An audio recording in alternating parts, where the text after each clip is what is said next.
This is A View from the Bridge, official podcast of the Belfast Giants for kingdomofthegiants.com. Today's the 21st of October, 2025.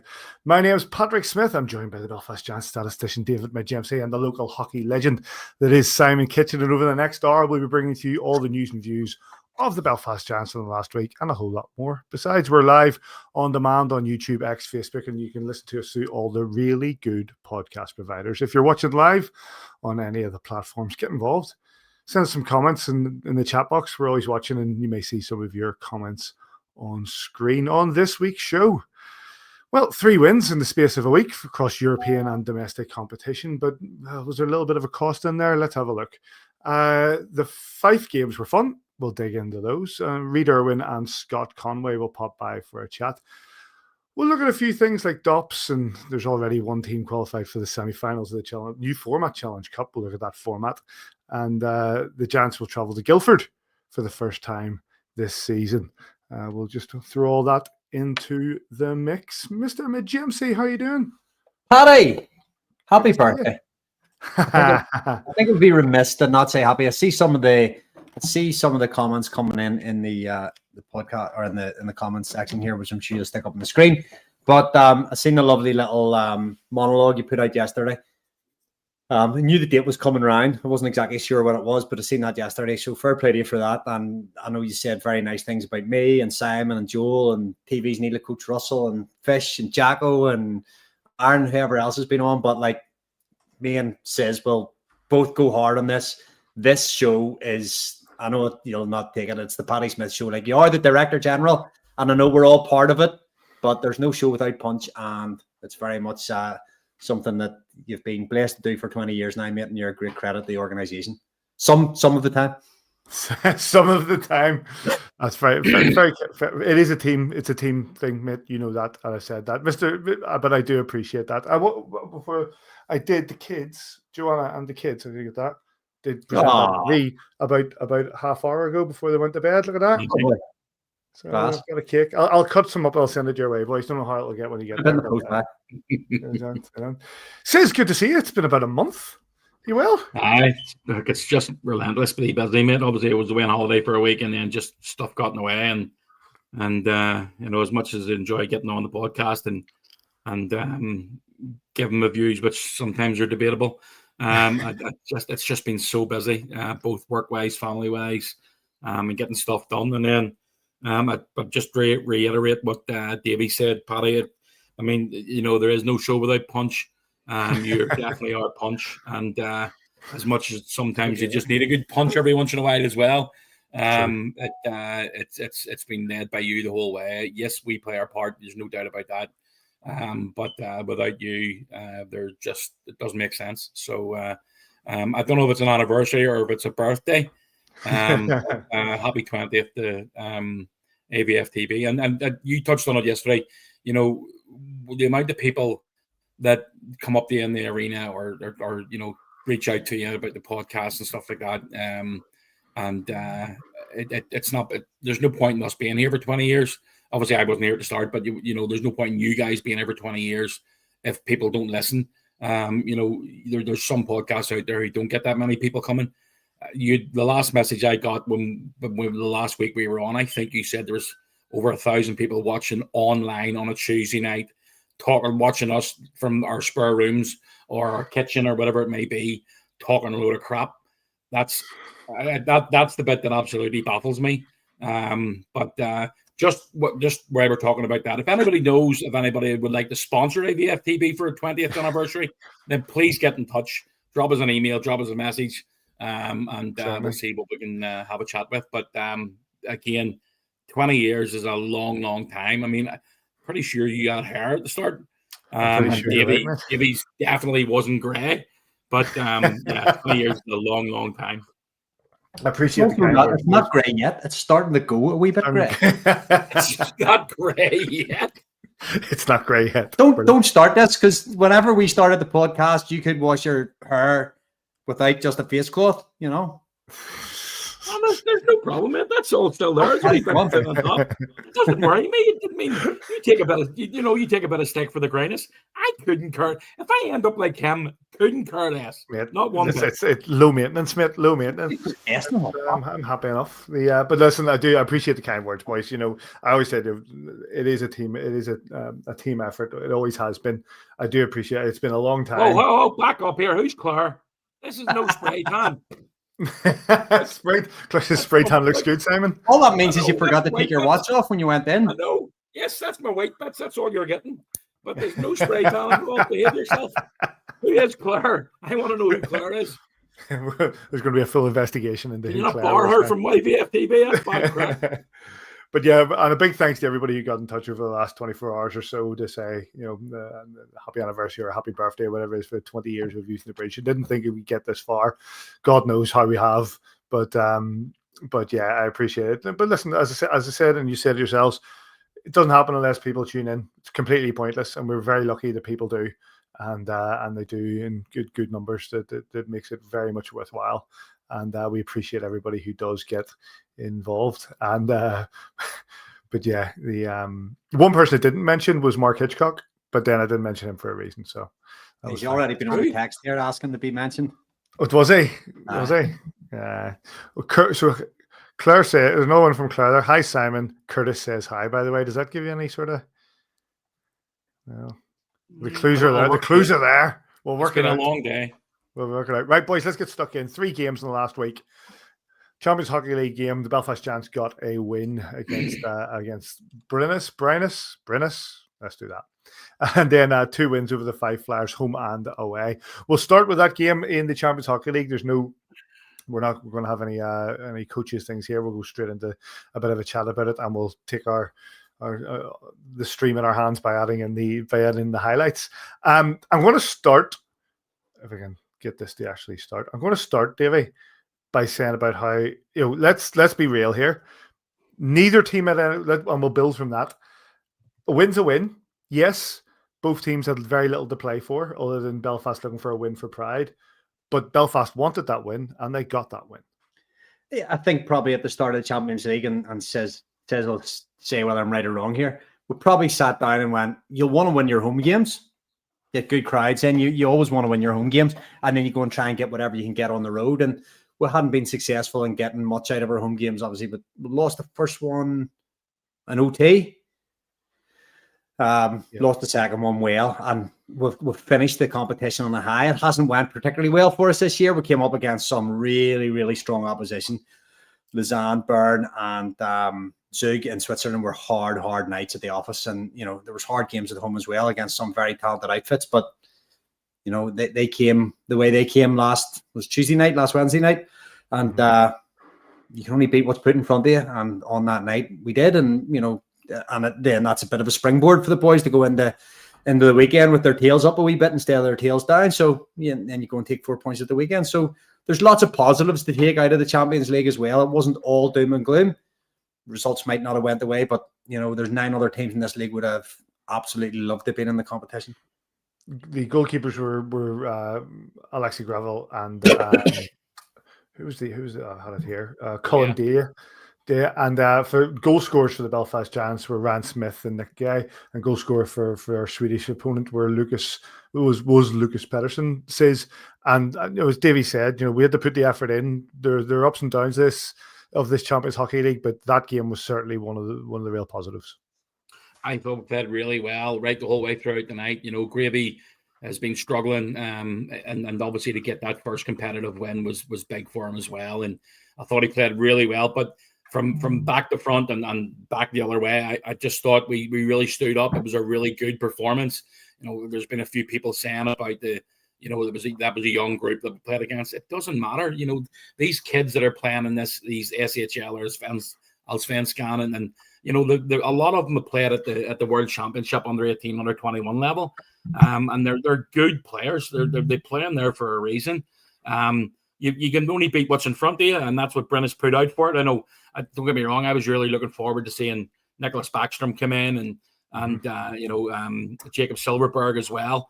And when they're in the locker room, they had their jerseys and they had bits and pieces sitting going, "Oh, right, okay, they must be here." Going for it, yeah. They didn't turn up, but you know that that's still a tough side. They're an absolute top quality team, and Davey just mentioned there the teams that we have faced in the CHL this year. It's been a tough task, and as soon as the draw was made back in June, everybody knew how tough it was going to be. It's certainly the toughest group we've ever faced in CHL, and it proved so. And really good performance in the first game, as Davey had touched on. We got blown away in the second one. That Tampere were just fantastic. And then they finished top. Games. Yeah, and couple of teams that we played over in Switzerland. There's some really good outfits there. But look, if you use it as preseason, it's a great preseason for you. To get ready for it, and we'd obviously picked up a couple of injuries along the way as well. We weren't at full strength at any of the games at all. So it's one of those things that it's been a good experience to be involved in. The guys have bonded when they've been away on the trips, and that's important as well. And hopefully it sets us in good stead heading in here towards the end of October and onwards. I say the team, all the teams we faced other than Lausanne qualified. Lausanne finished 20th. We finished 23rd. We were only behind Eisbären Berlin on goal difference alone. And you mentioned Tampere there. They finished top and they won all 6 of the games that they played. Yeah. So we did have a tough group. I think that this was a really good game, a really good performance against a really good side. You can say it was whatever, that they had nothing to play for or whatever, but the players they put out there were brilliant players. And the team put in a great effort, and the credit to them. They take that win, and it brings our Champions Hockey League experience this season to a close. If you want the highlights of that game, you can get that, of course, on the Champions Hockey League YouTube site, which you've just seen the coverage from. And we'll move on, boys, because we got the 2 games against the Five Flyers. The Belfast Giants opened their account in the Elite League, looking to retain their league title with 2 games, home and away, against the Five Flyers. Let's start with that home win, and let's hear from the coaches. Yeah, I think exactly that. I didn't think we played poorly. I didn't think we played our best, but I thought Fife was competing very hard and made it very difficult on us. I mean, that's, they kind of imposed their game plan on us. I would have liked to see us impose our game plan on them. At times we did, and at times we didn't. Like I said, not through a lack of effort, I suppose, but maybe losing a few battles or foot races that Fife was competing for. So, credit to them. I mean, they were there and they stuck around the entire game. If it wasn't for our 2 power play goals and our big penalty kill, it's a much different hockey game. So, all that being said, I thought our guys were solid enough to secure the win. We're going to have to be much better tomorrow in their building and be prepared for that type of compete level from Fife. I did like keeping them to under 25 shots is especially in a game where I thought that they were very good. I thought that we still managed to keep them at bay in that category, and then we put up 41 shots, and that Purbu made some big saves there as well. So there's certainly some good things in that game. Our special teams was great. Probably won us the game. But we want to have a more complete performance tomorrow, and we're going to probably have to have that, in their building. Yeah, I thought our guys played a much smarter game. We're starting to learn how to manage the game, manage the puck. We're not trying to force plays. Belfast is really good in transition. You turn it over in the wrong spot, they're coming with numbers. I actually thought our PK, we gave up 2 power play goals, but I thought our PK was pretty good tonight, and that's a credit to Belfast. I think their power play is dynamite. They get you running around, they find seams, they're patient. I agree, a little bit unlucky on the third one. It actually changed direction twice, went off our defenseman's stick, then off our other defenseman's shin pad and in. So, proud of the guys. I thought they worked, competed, and, we'll stick with it here and try and get our bounces. The goals for the Belfast Giants came from Scott Conway, Marcus Ericsson, and Jordan Kawaguchi. For Five Flyers came from Jeremy Masella. It was Jackson Wessel against Christian Purbu in nets, and your referees were Andy Dalton and Vitas Lukasevicius. Interesting comment there, Simon, from Adam Keefe, who said he felt that actually it was Fife imposing their game on us more than us imposing our game on Fife. They play a different game this year than what they have been in the last few years. They're all about, not all about, they're very physical. I'm sure we'll go on to talk about one player in particular at some point. But, they are very physical. They finish their hits. They make sure that they're going to be there on your tail every time they go into a corner. I've been impressed with them so far this season. Obviously, we've played them every other day, which that's what it feels like anyway. I think is it 5 times already we've played them now. Yeah. But they turn up. They make it difficult for you, especially on the power play for us. Their shorthanded play this year has been excellent, and it's right up there and in the at the top end, especially in the Challenge Cup group. It was, when you look at the game in individual the periods. So the first period itself, obviously they got the go-ahead goal.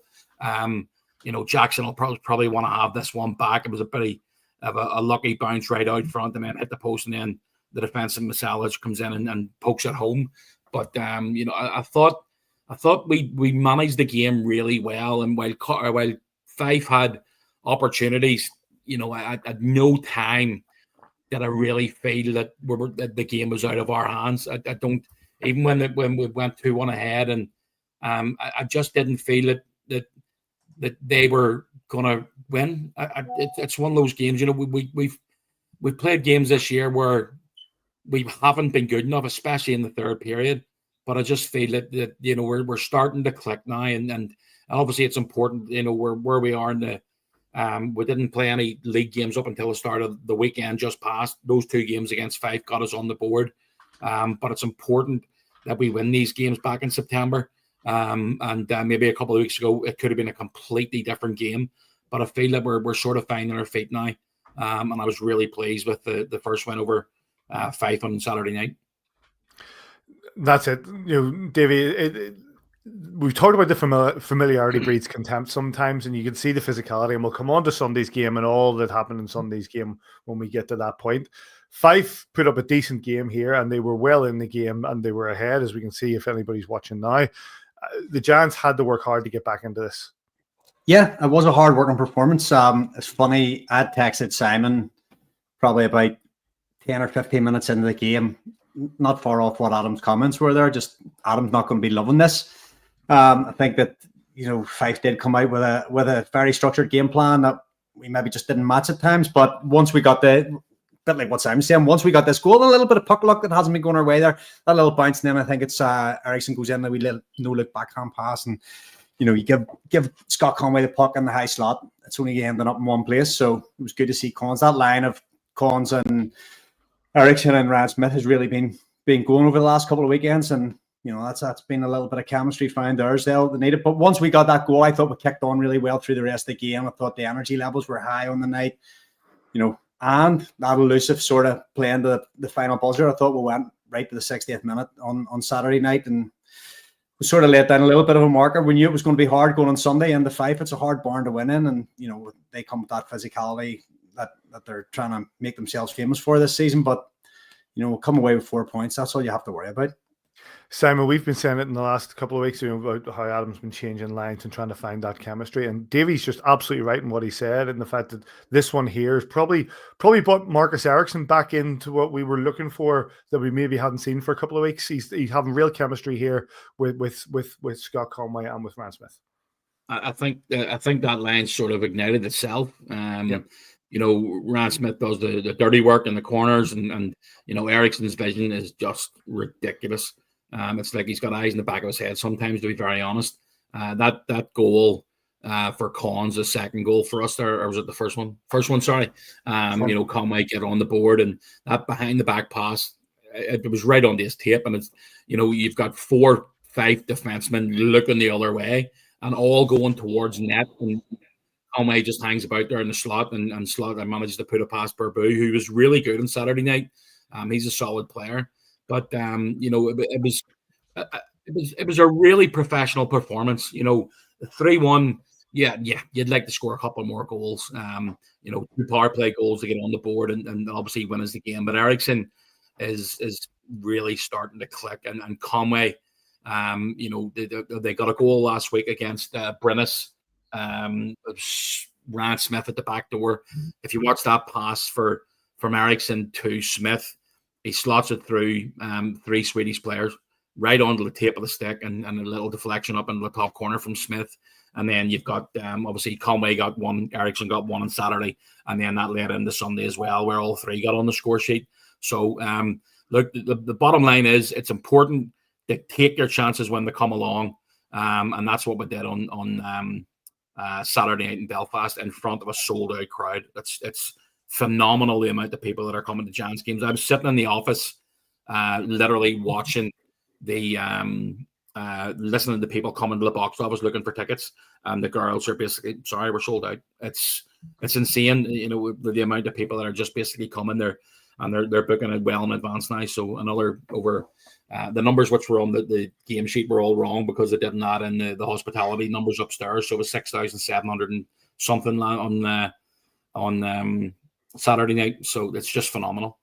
Did you see that thing from Billingham Town FC who lied about their attendance in the FA Cup, so they didn't have to pay their opponent the fee, or like half the VAT?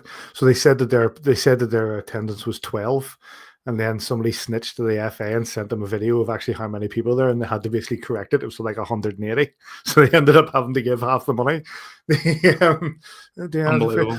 But even like, and just to quickly on that point, it says, even on the CHL game during the week, 4,000 people at that, which for a midweek game, a midweek game that had very little riding on it, was excellent. Yeah, again, it's our fans have been fantastic. The season ticket numbers are phenomenal. There's a lot of people coming regularly, and even more so now. And we you start in September and you're hoping for a good number of people coming to the games, and then it ramps up in October. November, takes a little bit of a dip on occasion, and then December, we usually sell out every game in December, and this year you've got the 12th, 13th, 21st, 26th on Boxing Day. Oh, we're hoping to get Boxing Day off, and then the 30th. So there's going to be 5 games over Christmas, and we're right now the numbers are looking really, really positive. Bring it back to this game, Davy. You've paused it there. That power play goal from Jordan Kawaguchi. Why? I have paused it there because it was mentioned on the webcast as well. We often everybody likes to get a goal and assist and get it marked down, but there was an assist here, an unseen assist. I don't know if you've got the video or not, Paddy. I do. Here it is. So what the audio or not? Pat kind of teach us this when we're on away games, but whenever the centre, man, these sticks just aren't arranged in just a random order. These sticks are in order, and you'll see who you ever centre. I can't just see who you are, whether it's Jake Cadet, maybe they're. Tap will go and he'll have the centreman stick just in case it breaks in the face off, but it doesn't. And he puts it back. Bit of a long, boring story there. But what does happen is that the puck swings around here at Jordan Kawaguchi. You can see him going out of shot here.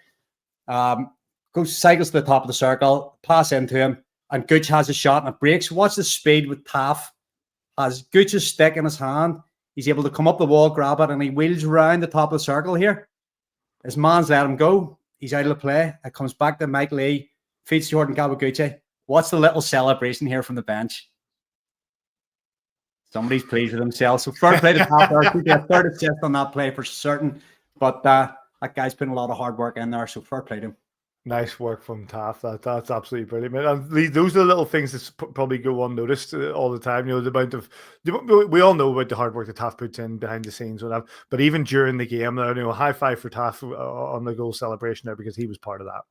Yeah, for sure. And I think whenever you've seen he was well pleased with himself. So well done, Taff. Well, that was a 3-1 win for the Belfast Giants in this game on Saturday. You can get the highlights from our good friends at Belfast Giants TV. We're going to pause it there. We're going to bring in our first guest, and we'll come back to the Sunday's game in just a short period of time.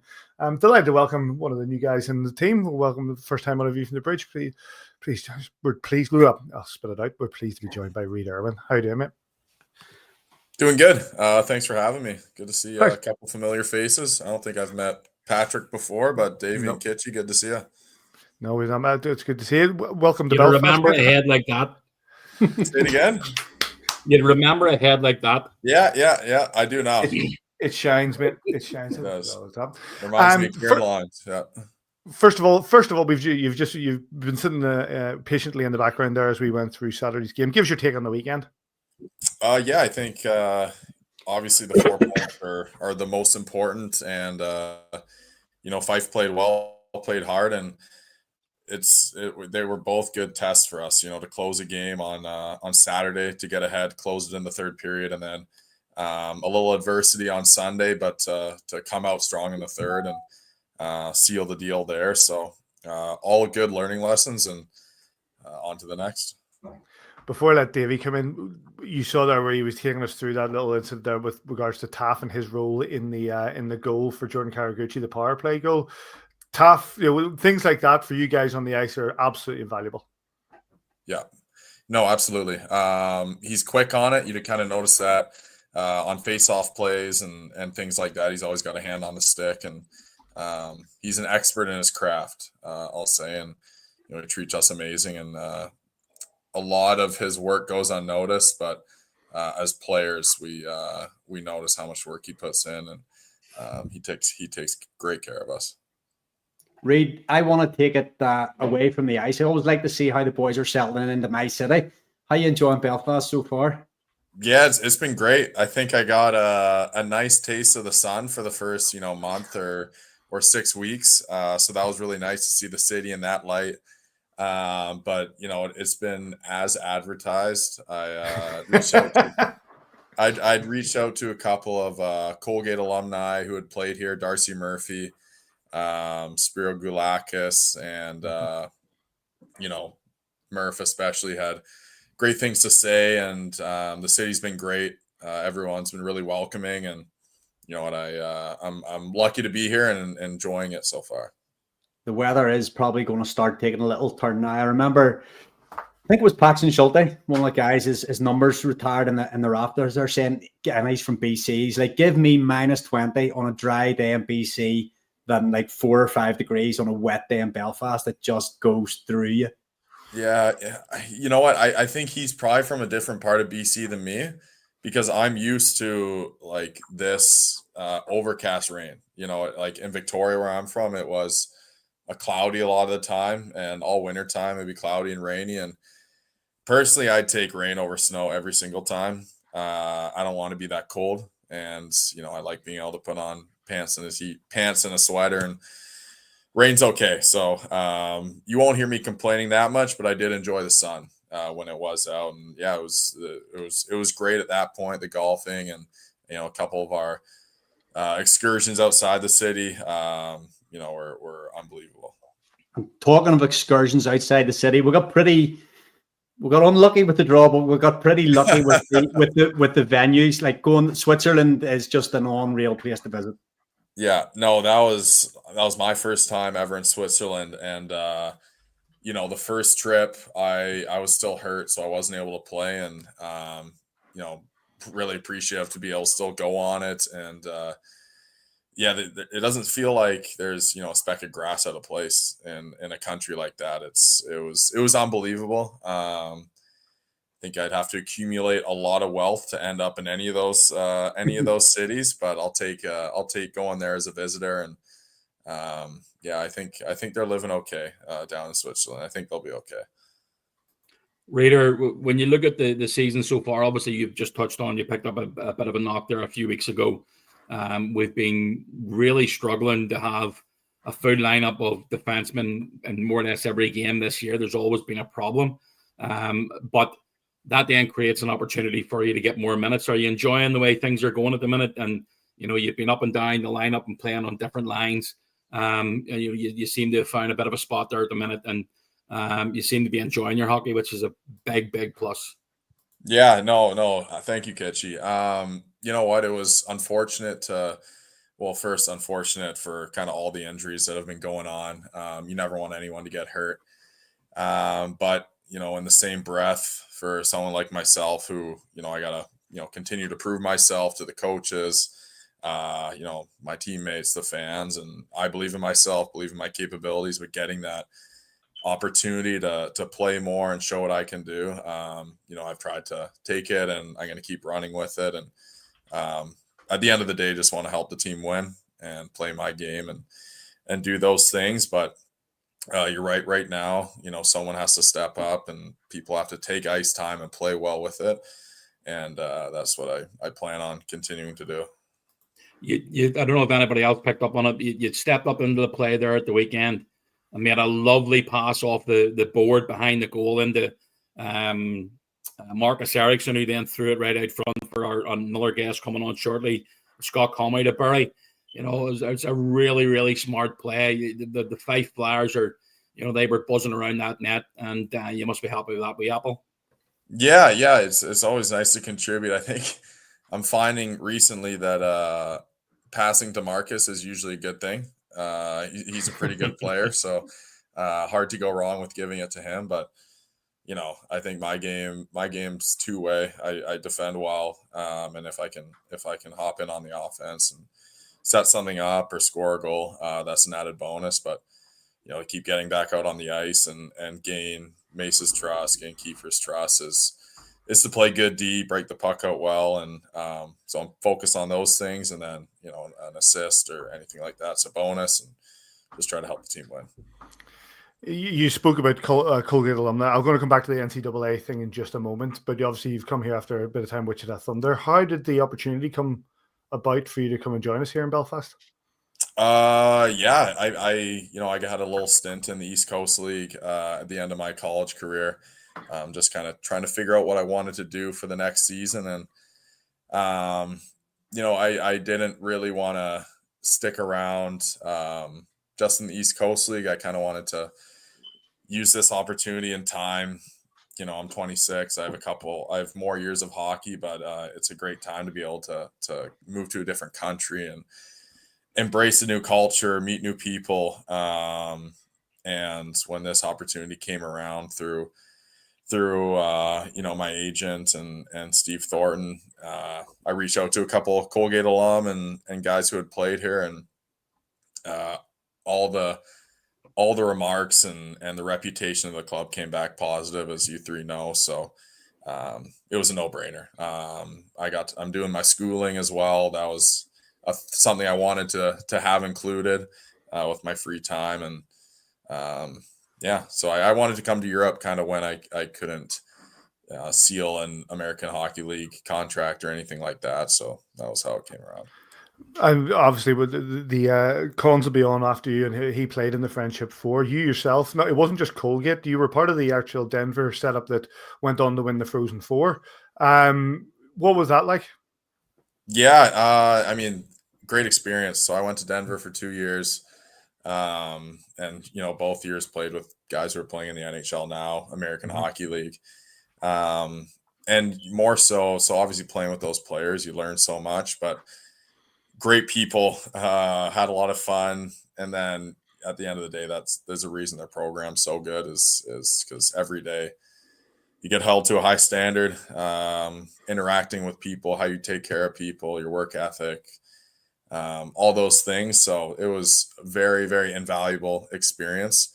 I didn't get to play as much as I would have liked, which is why I moved to Colgate. But at the end of the day, that experience, and I'm still in touch with the coaches from that team and guys that I played with there, and really, really lucky to go there. Ried, let's bring it back to Belfast before we let you go. I know it's been probably really interesting going to Fife and Dundee and Glasgow every weekend for the last and Fife and then Dundee and then Glasgow again. Yeah, rinse and repeat. But over the next couple of weeks, you're going to be in Guildford, Nottingham, Sheffield, Cardiff. Manchester's not far down the road here. It's going to be good to get a little bit of variety, see what these other teams have to offer. Yeah, no, I'm really excited. It has been a little monotonous, especially the amount of times we played Fife. I think it's been 6 times or something, and I've only played 12 games, so half the games have been against Fife, and it'll be nice to play against those obviously the big 4 teams. Really, really excited to play against Cardiff, Sheffield, Nottingham. I have a couple buddies from Denver on Cardiff. That'll be a lot of fun playing against them. And seeing their arenas, their supporters. I've heard it's a pretty fun crowd to be in. And at the end of the day, those are the games you want to play in. The high stakes where there's a lot of people watching and the tight games. So really excited for this week. I think we have a stretch of 5 games at least. These next 5 are obviously all huge and should be good games. So it's exciting. That's why you play. I want to play against good teams and see where we're at too. It'll be good, a good measuring stick. You're here 10 weeks now, Reader. The guys in the locker room, who stands out for you? Who's the leaders in the room? Who are the idiots? Sorry, the funny guys in the room. Can you understand Dicko yet? Yeah, well, I mean, to understand Dicko. Guys like Dicko and Longer, I've gravitated towards. Great dudes, really, really funny. Take care of me, engage. Want a relationship and those types of things. So I think of those two. I think of Ben Lake. He's been great too. It's all the guys have been great. I mean, jokesters. Mike Lee likes to be the center of attention. He likes to hear himself speak. So that's never noticed. Yeah, no, I didn't know that either. And then my roommate too, Nick Gay. He's a character too. So no shortage of characters, but I'd say Dicko, Longer, Laker are probably 3 of my favorites for sure.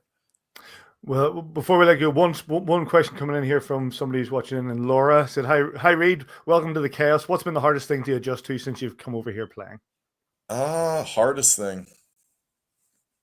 I don't know if there's, because I like the big ice, because that's kind of been one change.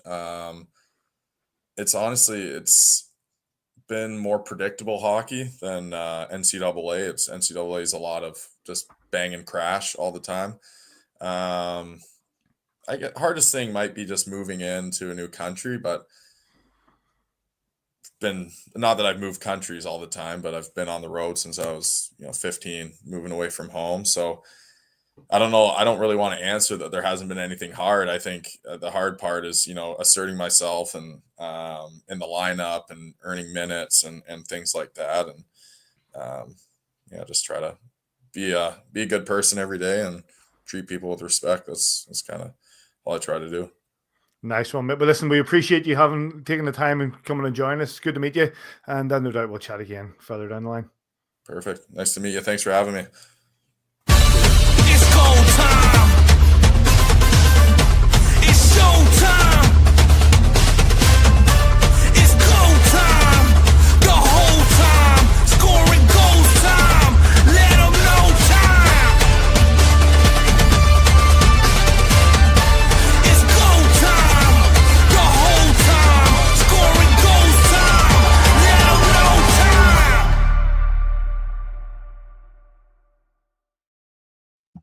Just over a month to that Friendship 4, and we're looking forward to it. And that's our next guest played in it. One of our favorite people here, one of my favorite players in the Belfast Giants lineup. Welcome back to A View from the Bridge, the one, the only Scott Conway. How are you doing, Cons? I'm great. How are you? Turn your phone 90 degrees, please, buddy. Yes, sir. There we go. All set. How's You things? got a coat hanger in your t-shirt? What's that? You got a coat hanger in your t-shirt? Big shoulders, boy? No. Sorry, bud. I've been working on these shoulders for a while. Finally starting to show.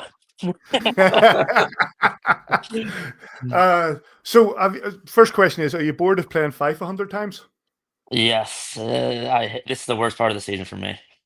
You play this, you see the same faces. You're against the same line basically. Especially when they're trying to line match and stuff. So, it's exciting to get those over with and progress forward here. How do you keep yourself motivated in that respect? Well, I suppose scoring goals helps. I mean, winning, right? Yeah. A lot of the guys are here to win, and I'm addicted to winning, and yeah. So scoring goals definitely helps too, and Fife's struggling right now, so they're hurting in bodies, and they're just a tough team to play against physically. So the big thing is just to make them pay on the scoreboard, and then they'll stop running around. So. Colin's last couple of weekends, our last few games, a little bit of a change. Smithy and Eriksson and yourself, Reader was just talking about there. When he gets the puck, he's just trying to put it in Eriksson's stick. and it seems like you're following suit. As soon as he has it, you just get in that slot and hope he finds you. Yeah, I mean, the first couple of games was an adjustment because he moves the puck pretty quick and he doesn't like to hang on to it for too long. When you think it should be a shot, he's always looking to pass. So after those first couple of games of playing together, I learned quickly that it's coming right back to me. So yeah, I mean, I'm just always ready for the puck now because I'm expecting him to pass. I mean, he's a great passer. He finds the lanes and puts it on your tape. So I just got to be ready for it. And when that puck starts going into the net, it helps. It makes you smile a wee bit more. Oh yeah, definitely. I felt a little bit of pressure there at the beginning of the year when I wasn't finding the back of the net. So it's definitely a relief when you do. Yeah, Cons. I mean, I think it's fair to say, and I know how competitive you are, both in practice and actually in anything you do. Like you're putting yourself under pressure. You sort of feel, and yeah, I've seen you grab the monkey off your back, and the first one there you got a couple of weeks ago. But it certainly must be a lot easier when, you know, as Davy's touched on there now, when you have Eriksson, like the pass he made on Saturday night from behind, no look pass right onto your tape and the slot was just insane. And then he made a fantastic pass to Smitty against Brennis last week through three Swedish players right on this tape and went top corner. His vision is just fantastic. Yeah, he's great. He's a great player. He always knows where everyone is on the ice, and I think we're going to work pretty well together as a line if we stick together here. If we keep us together, I think we'll be pretty good. Obviously, we've got two big games this weekend. Glasgow coming in, and then we're on the road to Guildford. We had a lot of success in Guildford last year, but you know the games are coming thick and fast now. And then the following week you've got Cardiff at home, Sheffield, and Nottingham away. So you know 5 big games here over the next 10 days. Yeah, I think we're finding our stride at the right time. I think we're giving up a lot less defensively now, which is great. We're limiting a lot of their rushes and their 2-on-1s, their breakaways, and in order to win these big games here coming up, you're gonna need to be shut down D as well as scoring a few goals. So I think we're doing a great job right now, and we're excited to play these teams coming up because I mean, like Rita was saying earlier, it's the exciting times. I think we're only about a week away from the Sheffield Steelers social media just tweeting nothing but Scott Conway tweets, which you know always fun. You I'm ready mentioned for there, 'em. you mentioned there about you know periods of time, interesting periods of time when you're not scoring. You know, when you come off the ice and you've not scored a goal, or there's a period of time. What do you do? What do you tell yourself? How do you work on that? Because obviously that's what you do. You score goals, and if you go through a little period of time where they're not coming, what's your process? Well, first thing is video, right? I have to after a game, I'll always go over and look at video and see what I can do and where I should have been maybe, and things were in the right direction, like right from the right from the start. I mean, I didn't think I was doing anything wrong. I had the chances, and if you're not getting the chances, that's when you start to question yourself. But I had the chances, I just wasn't burying, and I knew they're gonna fall as long as you're getting the chances. So all I could do was just keep shooting the puck and putting things on net, and they're bound to go in. So yeah, talked to my dad, and he said the same thing too. So as long as you're getting those chances, I mean, they'll come. He scored a goal or two. Um, what, Yeah, when the goalie didn't go down. Kitchen knows those days. That fossil. I was going to say, so you look at some of the scores in those days, and like they seemed like goalies were optional. Yeah, Kitch, you answer that one. No comment. I played in black and white, mate. I told you before. I remember playing against Telford Tigers in Telford, and your dad was playing, and he turned me inside out. I was 16, and he put it through my legs and come back again. And I literally, he didn't even get the shot on target, but I just skated to the bench and I said, change up. Like, and even from my own defensive end, I can't take that. He turned me inside out that night. Hell of a player. Give us your take on your CHL experience. Some really tough opponents, mate. Really tough opponents. Quick teams. A great experience of the places. And Davy said the Ried and Irwin earlier. There were some lovely places to go and play, but some tough teams to face. Yeah, I mean, I really am not looking at where we're going. I'm just looking at the teams we're playing. Yeah, it's just a bonus going to some of these nicer places, but yeah, I think we got the short end of the straw with a lot of those teams. Someone was saying to me that there's what four or five of the teams out of the six teams we play is or what the top eight. So Yeah. yeah, I think we got shafted a little bit on that end, but it is what it is. You can only play who you get drawn against, and we gave it our all there. We maybe could have came out with more points, especially the first couple games against those Finnish teams. Those and the Swiss teams are just unbelievable. So it's pretty hard against those guys. All you can do is limit their chances and capitalize when you get a couple chances. So yeah, I mean it's an experience in itself, though, right? Like you're playing against the best, you're playing against NHLers, ex NHLers, and all that stuff. So yeah, it's a lot of fun. It's and it's a lot of hard work. We CHL's behind us now, Scott, and Challenge Cup at least behind us for another weekend or something before we play Scottish teams again in the action against Guildford this weekend away on Sunday, I think. And I know I reminded you about this before, but we lost the year we did the Grand Slam. We lost our first match down in the Spectrum, and it's a noisy little crowd down there. They give it to you hard on the way up, and I remember you shouting up to them on the way off. Talk to me in April. See how we are in April. This is just the start of what is a marathon here.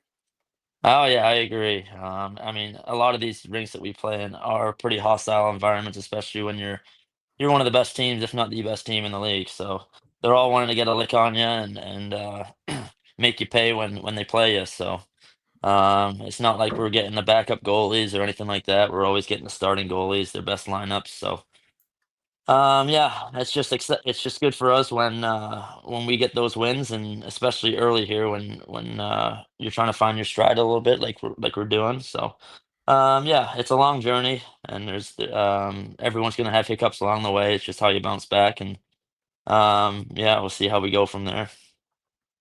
Colin, it's your fourth year in Belfast now. Obviously you're sort of part of the furniture, but how are you finding the city itself? Are you doing any exploring? Obviously, you've got the Gunner the dog and Greta. You're always out and about. How are you finding the country as a veteran now? Because you're touching 30, aren't you? Are you 30? Quite down there. Nearly. How are you finding it? Yeah, no, great. We actually might even have made another small addition to the family here soon with another pooch. So yeah, we love it here.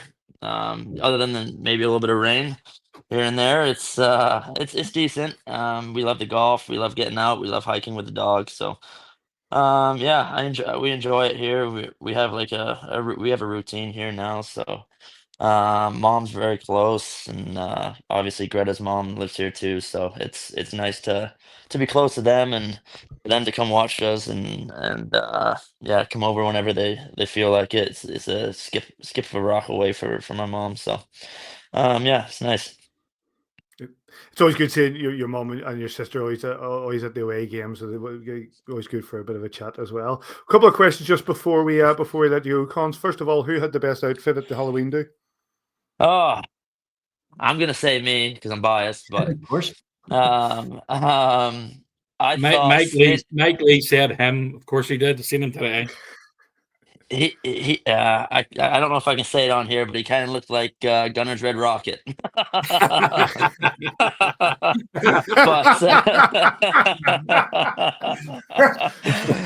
me a moment there. But no, I think Smitty was the best dressed. Personally, they went as Willy Wonka in the Chocolate Factory, and it was awesome. Yeah, they had the full face paint and everything like that. So yeah, those some good outfits. I saw yours. I saw that Goody went as Captain America. Of course, you did. Of course, it's the same every year. That shows itself. Yeah, yeah. You have to prove to everyone that he's a captain, I guess. And I forgot what my last question was. Don't matter. Are you looking for? I suppose you're looking forward to this weekend. We'll let you go. Listen, we do appreciate you coming on. And no doubt we'll chat to you again. But keep scoring those goals, mate.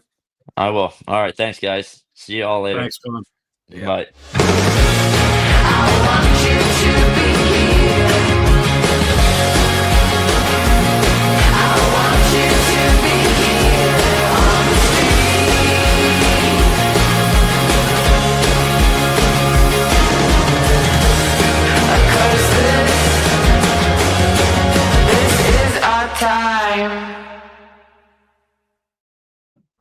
Remember what it was? It was about Garrett Hunt. But we're about to talk about that. We're about to talk about that anyway. Big thanks to the boys for coming on and joining us. We really do appreciate it. It's always good to chat with them. Always good laugh, especially having cons on. Always good laugh. And nice to meet Ried Irwin.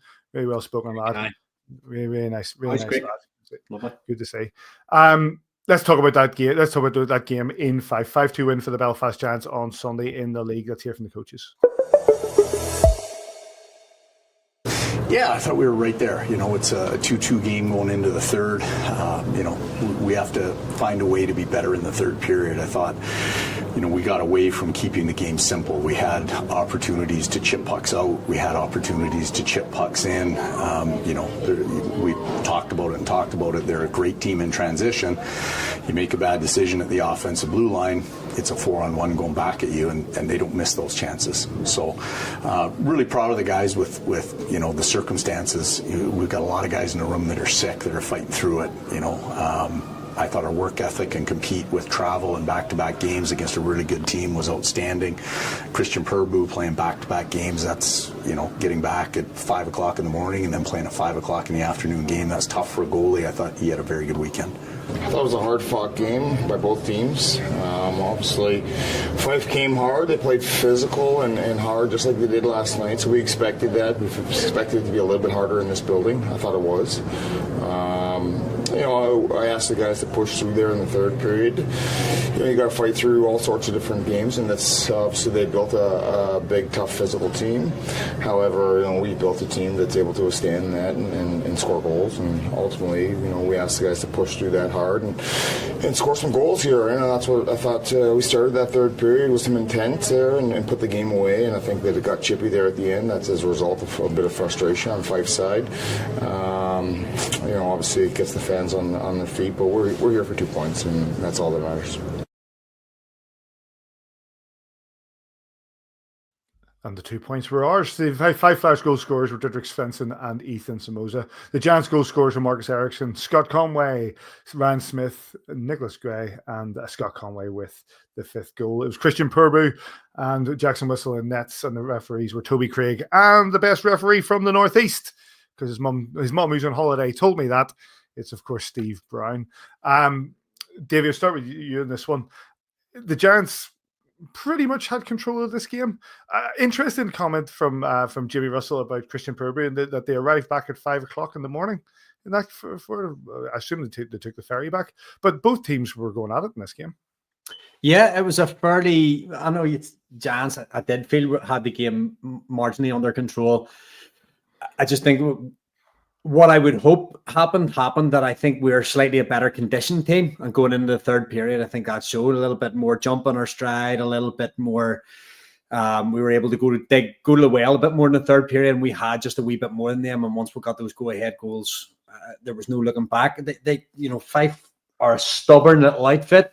They've got a very strong game plan, but whether they can carry that 60 minutes night on night is difficult. And then once they lost the run of themselves a wee bit, there was cooler heads, I think, from the Giants bench, and that helped us through as well. I thought it was a pretty decent performance. It was going to be hard. We traveled as well, traveled on the same day. They maybe traveled a few hours earlier, but they get the long lie-in. We get the early start. So it's a toss-up which one's better. Obviously, we were able to put in Alexis Gravel in the nets rather than Jackson, who played the night before. So you get that advantage. But Purbury had a good game on Sunday night as well, but he's faced a lot of rubber over the weekend, and that's something for Fife to look at. We were able to change our goalie up. They weren't. I think the best team won on the night for sure. Did Gravel play in this game? He's down as Jackson Whistle in the game. Was Jackson? Was it? The Jackson play? Well, apologies. It was just somebody had just put on there. Alexis played really well. My apologies. Well played, Jackson, 2 nights in a row. Take everything I said there and just delete it. All right. We'll rewind it. Apologies. That was Jackson. Reading the comments as it was going longer. But I think the defensively considering you look at the fact that what we were missing, Bast, Boudreau, Roche, of course, out long term, and Ben Lake, says that there are some real key guys there to be missing in the lineup, and pretty banged up team there. Yeah, I mean, obviously we had to get longer to drop back on D. I thought did really well at the weekend itself, and when you look at that Sunday game itself, we made a couple of mistakes and we gave them a chance to get back into it. Yeah, I still think, Davey touched on a really good point there a few minutes ago, saying about the condition of the team and being prepared. I think that's because of the CHL games. I think that's because of the standard that you've been playing at so far this season. We had some really, really big opportunities. Obviously, a great first goal by Eriksson, second goal by Conway from memory, and then that one from Ryan Smith, to get that go ahead and obviously game winning goal. It's important that we keep these performances going. That top line, sorry, that's not so much top line, but that line of Smith, Conway, and Eriksson right now is our best line.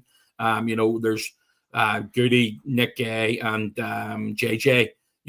They've had good moments as well. They got one goal on Saturday. I think it's this one actually, Sunday night. Sorry, and then you have the one from Jake Godet, Grasso, and Kawaguchi.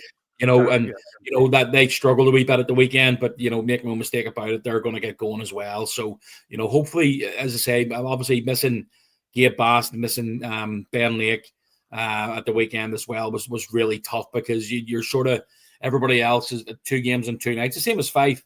They're missing a couple of guys as well, Porsberger and Descharn. Is it Descharn?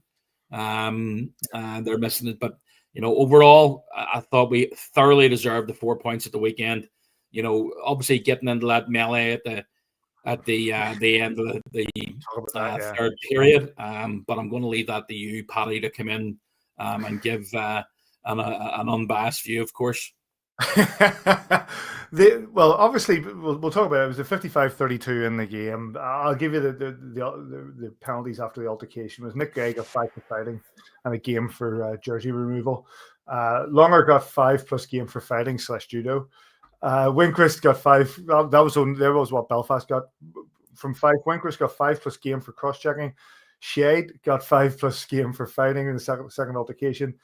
And the man who seemed to be just throwing himself about both rinks over the weekend in their captain, Garrett Hunt, got 5 plus game for fighting as the aggressor. And subsequently, due to our friends at the Department of Player Safety, has been given a 1-game ban due to aggressing in the final 5 minutes of the game.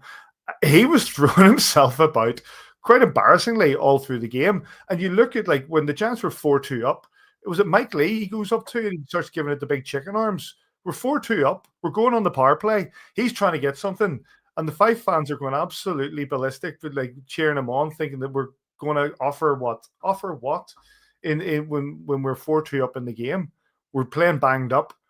We're not. Mike Lee's not going to step out of the game to give you just what you want in this Garrett Hunt.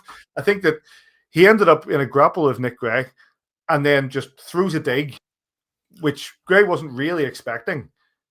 And it ends up being the altercation. He ends up getting kicked out of the game. Interesting question from our good friend Jim Lynch saying, what are our thoughts on players shying away from getting involved in any of the digs? I don't think they did. I don't think that we needed to get involved. The game's changed. If you want to be a guy that's skating around like Garrett Hunt trying to start something because you don't think that you're able to lead on the ice with the goals, then you go ahead and you do that. But don't come against a winning team and think that we're just going to go to your dance. That's not what happens in this game anymore. Davey? We all love a bit of old time hockey and love that nobody sits down whenever the gloves drop. But as you've sort of said as well, Paddy, there's definitely a time and a place for this. And the Giants, it wasn't the time or the place for the Giants to be taking 1 possible suspensions last 5 minutes of the game. Really stupid time to be doing it.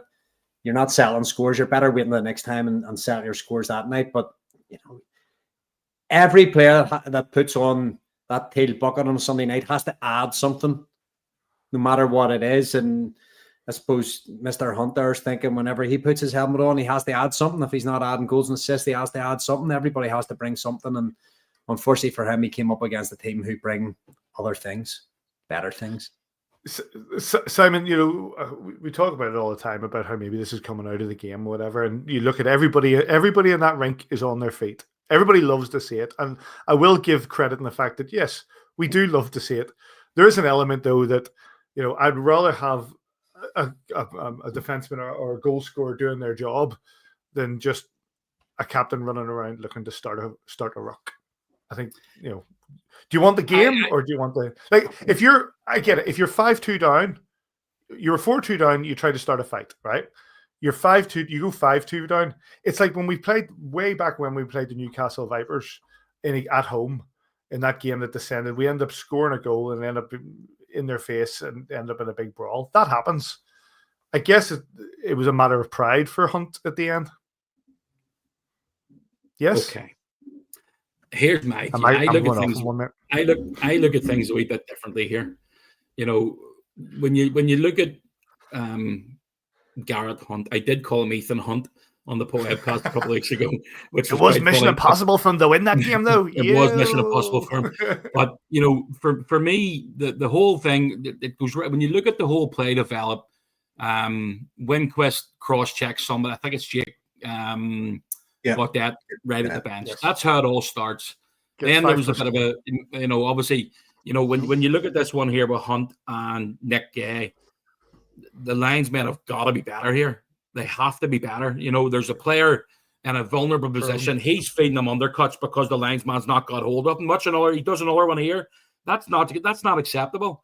You've got one linesman holding Nick Gay so he can't protect himself, and you've got Hunt swinging haymakers. And they make no mistake about it. This kid's a tough kid.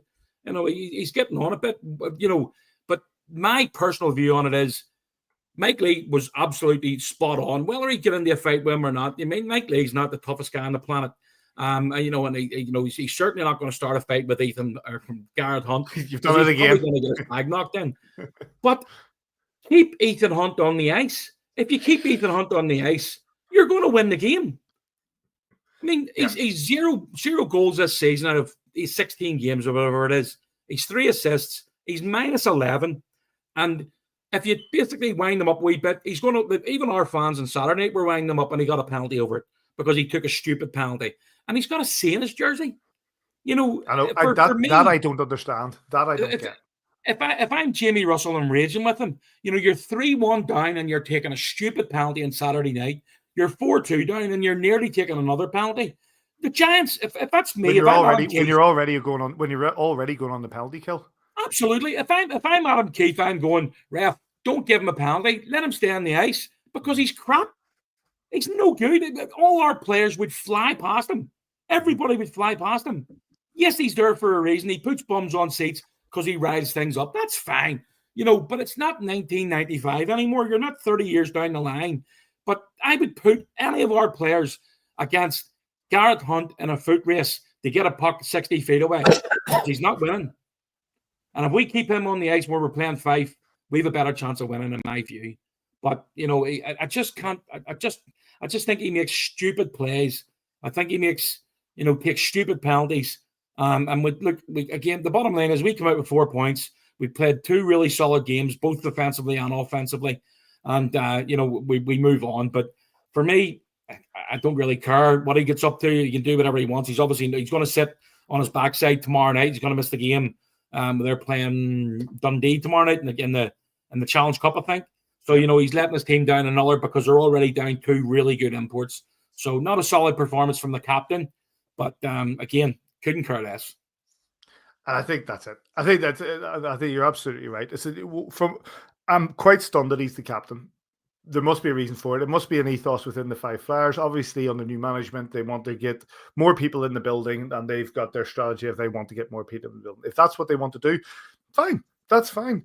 But but at the end of the day, you still have to win games. It's all well and good starting to punch up every night, but you still have to win the games.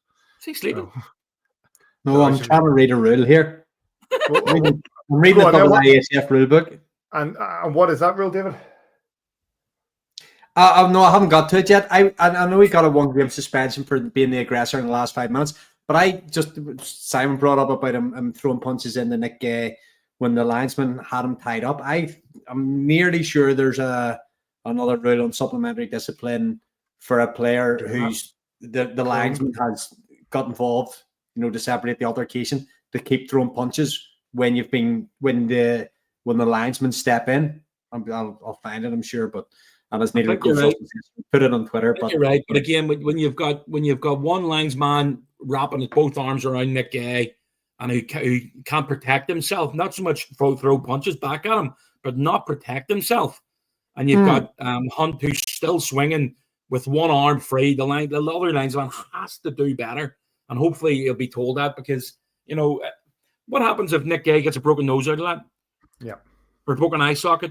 It's for me, it's not acceptable. But look, I've tried to be positive about the officials this year. I haven't said anything. I haven't been on for the last month, but that's besides the point. I just feel that that they need to be better at that. If it had been our guy, I'd have been saying the same thing. You've got to be smarter. But thankfully, Nick Gay's okay. I was speaking to him today. Resisting the linesman, is that the Anthony Russell coming in with the suggestion of what the what was it he said? I missed that comment. Anthony Russell coming in with resisting the linesman has to be called. There is a call for it. Yeah, I think he's right. I think Davy's right as well. But he's already got his punishment, so he'll not get another one now. To get subsequent to that. That was a 5-2 win for the Belfast Giants. 4-point weekend that starts our elite league balance quite healthily. You get you can get the highlights from Five Flyers. Five Flyers will not be issuing highlights on this. They put out a statement earlier this week to say that unfortunately, due to technical reasons, they will not be issuing highlights. Just rewind a view from the bridge and watch those goals. Around the league matters, just one. Sheffield Steelers, the first team to get into the Challenge Cup semi-finals. It's a new approach for the Elite League. They've changed the format of the knockout part of the Challenge Cup. Both group winners will go straight into semi-final. Second place in Group A will go straight into semi-final. Third place in Group A will play second place in Group B for the final berth in the semi-final. There'll be no quarterfinals. There'll basically just be an elimination game between third place in Group A and second place in Group B. Davey, I'll start with you on this. They're tinkering, but it doesn't, the Challenge Cup still doesn't work. You could feasibly now have, I guess you could have it anyway, but you could feasibly now have straight away 3 teams from Group A into the semi-finals, because 1 and 2 in A go straight through, whereas in our group only first place goes through. It just seems tinkering for tinkering's sake, but still doesn't work. It's got down to the classic imbalance of a 6-team and a 4-team, fixture. And I don't know, Simon will know more about that. If you changed it to 5 teams each, know what I mean, Simon, with being involved in sponsorship and tickets and all. If you change it to 5 teams each, there's always going to be a team on any given night that doesn't have a game, because the other 4 teams will have a game and one team won't. And it's about that. No, it's a point. But then why don't those other 2 teams play in the Elite League games? I mean, we're running 2 competitions alongside each other, so I don't see the problem. I mean, my personal view is, and this is again, the Elite League will not do what I tell them to do, and I don't think they're going to do what we. They should tell them what their view is. I just think all 10 teams should be put into a hat, and the 5 teams drawn out for Team A and 5 teams drawn out for Team B. That's my personal view on it. However, I get why they basically do it in areas. For us, it doesn't matter. We've got to travel 6 times in this group to Scotland, whether it be flying or whether it be in the ferry. We would be the worst team for travel. Again, if we got Guildford and Cardiff, Dundee, Manchester as our group, it doesn't matter. We've got to basically pay more than anybody else to travel. So we're the ones who's going to be worst off in any group scenario. I just feel that for 3 teams to come out of one group and 1 to come out of the second group, I think is unfair, because ultimately it means it's 50% coming from one group and 25% coming from the other. I think that's unfair. But if it was 10 teams altogether, put them all into Marks and Spencer's bag, and pick them all out. Done that To before. basically have 5 and 5. That I think that's the only fair way of doing it, but I can't see that changing anytime soon. Interesting. A conversation with a man who's watching in, and a man who will mention it. Let's call him Harch Mitchcock. Hark Mitchcock. Let's call him that. And I quite liked this idea, which was basically a league structure, all 10 teams in one group, just in a league structure. You play every team once. So obviously you're going to play 9 games, right? You play everybody once, either home or away. And unlike the Six Nations, the next year you flip that round. So this year we'll play Sheffield at home. Next year we'll play Sheffield away. But you play them all once. And then you have one other team, which is like a local rival. So say it's Sheffield Nottingham. You say it's Dundee Fife. You say it's us in Glasgow, Cardiff and Coventry, or Coventry and Manchester, Cardiff and Guildford. That sort of thing, right? And that's where you have a second game. So it's basically 10 games. So we'll play Glasgow home and away, but we'll play the rest of the teams either home or away, depending on what year it is, and we'll flip it around the next year. That's 10 games. That'll give you 10 teams in a league structure. Top 2 go straight to the semi-finals. 3rd place 6th, 4th place 5th. Those go to semi-finals. So basically, the top 6 have an option of going to the semi-finals and then on the final. That way, you know who's going to be hosting it, because it'll be that you've got your seeding. It's quite clear where everybody finishes. You only play one game. You might play 3 games at home, you might play 5 games at home, 4 games away. And then you flip it round. I don't know if I've explained that well enough, but it does work. I get it. I totally understand where you're coming from. And for once, you don't hear me saying this very often. That's a decent idea from Starch Hitchcock, or Mark, whatever you call him. Hark Mitchcock. Mark Mitchcock. I actually think that's a decent idea. However, they certainly, if they're not going to listen to us, there's no chance of them listening to Mr. Hitchcock. When I started reading, going, do you know what? That's not a bad idea, because that way Sheffield and Nottingham will get their home and away games. Fair enough. We'll get a game against Glasgow. Everybody just plays 10 games. That's it. And then you go through onto the next section, and you finish up with a bit of a league structure. Not bad. Not bad at all. It won't happen. Well, and what we have now is that Sheffield are the first team through to the semi-finals. The team that finished top of our group will go straight to the semi-finals. The team that finished second will play the 3rd place of the other group. And with that, gents play Clan. Speaking of the Challenge Cup, gents play Clan on Saturday. Another Challenge Cup game. We're back into the Challenge Cup again before travelling to the Guildford to play the Guildford Flames on Sunday at 5 p.m. at the Spectrum. If you're not going to that, you can watch it on Flames TV with the aforementioned Mr. Anthony Russell on comms. I'm going. I hope he says hello to me this time. Anthony? He will do. Of course he will. He's a nice guy, Anthony.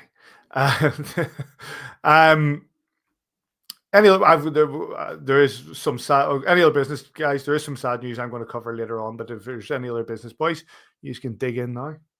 I was literally about to say about that, Paddy. So, and I thought you might have that covered, but yeah, you can. I'm okay. Yep. David, anything from yourself? No, I'm good, Pat. I think it's just right to close tonight with just the one piece. Okay, there on that note. So we'll say that Clan at home on Saturday, 7 p.m. at the SSE Arena. How are the tickets on that, says?